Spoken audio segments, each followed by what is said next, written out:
Okay, welcome guys. So this is just going to be a follow-up video from the one that I released earlier this morning or last night, talking about exam paper skills. As I mentioned in the previous video, this is an exam paper I've written.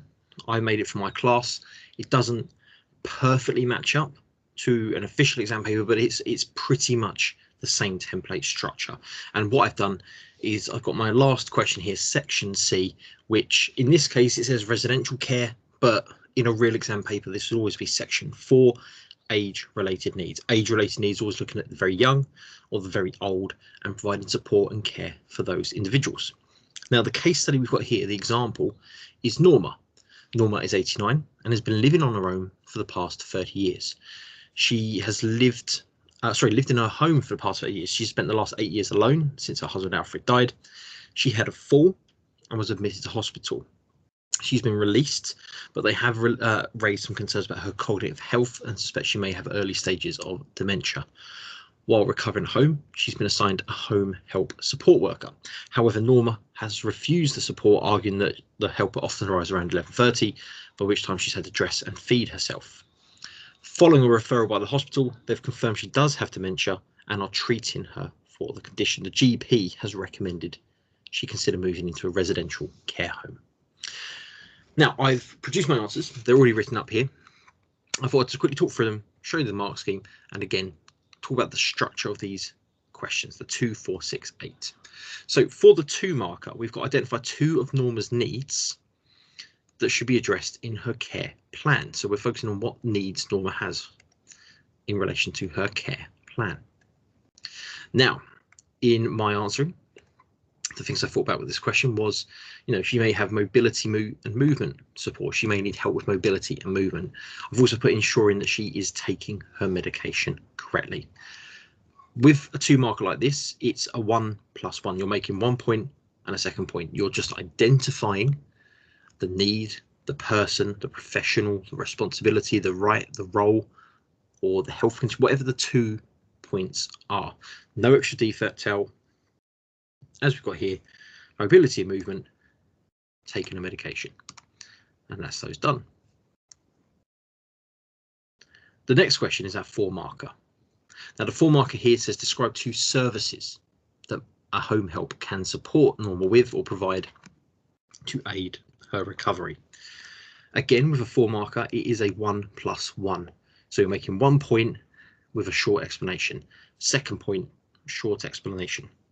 Think of it, 4 marks, you're essentially saying 4 things. So with my answer here, help with maintaining her home and daily tasks. So that's my point, home and daily tasks. And then I've given the example, such as washing her clothing, changing bedding, helping Norma up and down the stairs. The second one I've got here is helping her to prepare meals and cooking, using cooking equipment such as ovens. So I've made my point and I've just expanded it a little bit more to give a little bit more detailed context or explanation of what I mean.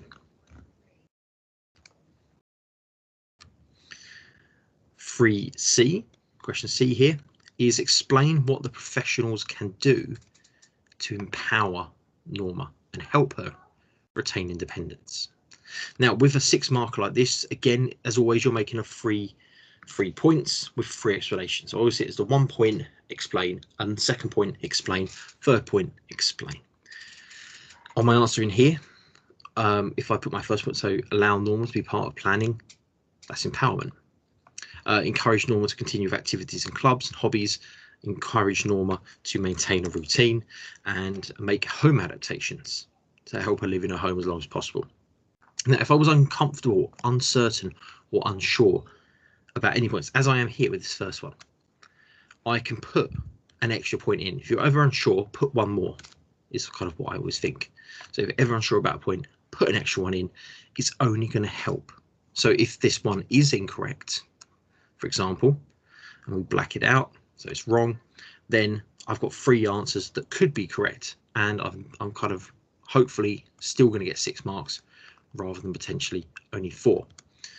So that's what we put here. So I've put about encouraging participation activities, routines, and home adaptations. Again, you could lay it out like this: 1 point and explain, second point, explain, third point, explain. You get quite a bit of space as well, so try and make it clear for the examiner what are the points you're making. And last but not least, 3D. So our 8 marker, the question we've got here is discuss the benefits and challenges of placing Norma into a residential care home. So the pros and cons of going into care. It is 8 marks, and I was trying to use that 1+1 system. I tend to think about 4 points with 4 explanations, or you make a point, you explain it, and you evaluate it. So you kind of put pros and cons. With this question, we're putting pros and cons in either way. So you could technically put 4 pros and 4 cons, and that would hopefully be enough to meet the criteria. So the pros I came up with: regular trained staff, living conditions designed around the needs of patients, environment meeting the needs of older people, and staff mentoring her cognitive ability. The cons could be its cost. It is expensive. The lack of space is close to home, possible disorientation or confusion, and loss of independence, leaving her own home for a single room. But also maybe this causing a low self-esteem or low self-concept. So these would be my answers here. And again, I've got 4 pros and I've got 5 cons. So slightly extra on there. So let's take a look again now, just at our answers, and look at the marking grid linked to this paper. And we'll just see whether these match up. So the pros, the first one about obviously 2 responsibilities, 2 help needs or 2 parts of a care plan. Mobility and movement, that's our first one. We've got that already on our mark scheme. Ensuring that she has been taking her medication. Is that on this medication? Yes, there we go. The second one, medication for dementia and remembering to take it. Other ones we've got here, making sure she's going to treatments, arranging physiotherapy, I guess for her hip, helping with daily tasks, meals and trips and falls, potentially with the support of an alarm. As always, the golden ticket with these questions is to accept any other valid response. As long as what you said is realistic, credible, makes sense, it should be rewarded. Question B was what the home help could be doing. So what could the home care assistant do to help Norma with her day-to-day life? And again, we said about daily tasks like cooking meals, using ovens, changing bedding, washing clothing, helping her up and downstairs. Looking at what we've got here, preparing meals is on our list. We've got support washing and dressing, cleaning, doing laundry. So we've got, again, we've kind of covered a few of these points within our first argument, and then the second one about preparing meals has been covered. So again, we're all good there. Now, with our 6 marker, as we said, if you're unsure, put 1 more. So we've put 4 points instead of 3. Really, you only need to put 3 points, a point and explanation. But if you're uncomfortable with one, you're not confident, stick a 4th one on if you've got the time.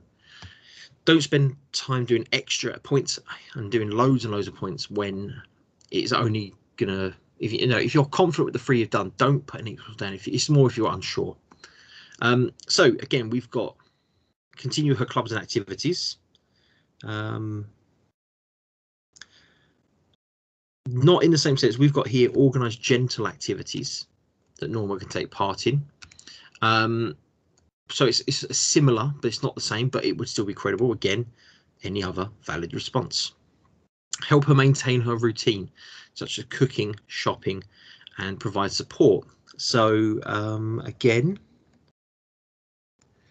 that's not on our list. So the routine or maintaining her usual routine isn't on the list, but would be credible because, again, it's a realistic and kind of, it makes sense. And last but not least, home adaptations to allow her to live in a home as long as possible. We have home adaptations? We do not have home adaptations, but again, that's absolutely fine. The answer of the question here, the list here, is kind of a lot more about focusing on helping her adjust to move into a home. We've kind of focused on some of the points about maintaining independence, living independently, but we'll still be fine. The empowerment idea, again, not on the list, but would I would say would be credible. And last but not least, 3D. So try and include 4 points. I said pros and cons. Now the list here, again, I made this mark scheme. The list is quite extensive, partially because I took a lot of these pros and cons from a witch guide about putting older relatives into a care home, and it talked about all the pros and cons of doing so. So I've kind of taken this list, which is why some of them kind of say, you know, it will make you feel better, and it's kind of worded in an odd way from mark scheme. But you know, we've got safety. There's always someone around. Staff on duty 24/7. They have their own room, which they can personalize. Meals are provided and nutritional. They get companionship, peace of mind for the family. Oh, there you go. Peace of mind for you and your family. Supervision of medication. No worries about them paying bills, maintaining bills or upkeep, and better living conditions, more modernized homes. The problems, which is slightly more on a longer list. So you've got cost, which we mentioned. You've got lack of choice, again, availability of settings. The unfamiliar surroundings could be disorientating, confusing. There's risks of loneliness, that they may feel rejected by their family, loss of independence, lack of privacy, a small living space, going from a house to a single room, and how all care homes vary in nature. So again, with these points, I've got a bullet point in them here. You might need to write them up in a little bit more of a fuller sentence, but you could, it's not a million miles away from what you might be writing if you're writing these in full sentences. Anyway, I hope this has helped give you a little bit of an insight on how to approach these questions. Oh, let's get right to the very beginning. As I said before, this isn't an official exam paper. I've removed those from my channel just for the time being, because they are likely to be used as part of COVID assessments taking place in school. So I didn't want to use those and cause any potential problems. Otherwise, I hope this has been helpful. Please like and subscribe, tell your friends, and again, keep an eye out, because I will try and make sure I'm releasing more videos in sort of coming weeks when I get back to work and once I'm back into the routine of working. Okay, thanks for watching and take care.